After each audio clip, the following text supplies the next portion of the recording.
সামনে তো কিন্তু পুরো ফাঁকা দেখে এসছি এখন একবারে পুরা কই গেছে যাত্রাবাড়ি গেছে মনে হয় এই দেখছেন গাড়ি এর ভিতরে আবার নষ্ট হয়েছে গাড়ি চিন্তা কর কত বড় লম্বা লাইন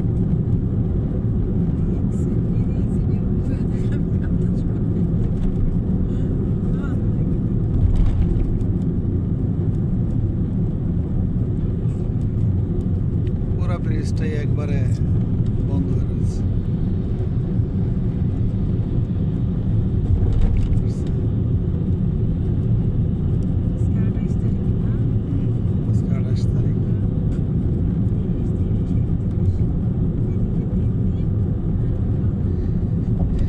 সব বিএমপির মিটিং এর জন্য একটা মিটিং এর জন্য একটা পুরো রাস্তা ব্লক মানুষের ভোগান্তি শুধু আর কিছু না যাত্রাবাড়ি ব্রিজের নিচে নেমে আছে এটা এই যে আমরা নিচে নেমে যেতেছি তারপরও জাম শেষ হয়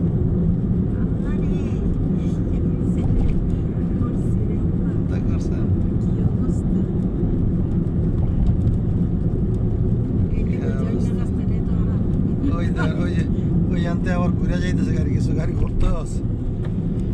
গাড়ি আয় না তো ফাঁকা পুরো নাই গাড়ি সব আটকা রয়েছে যাইব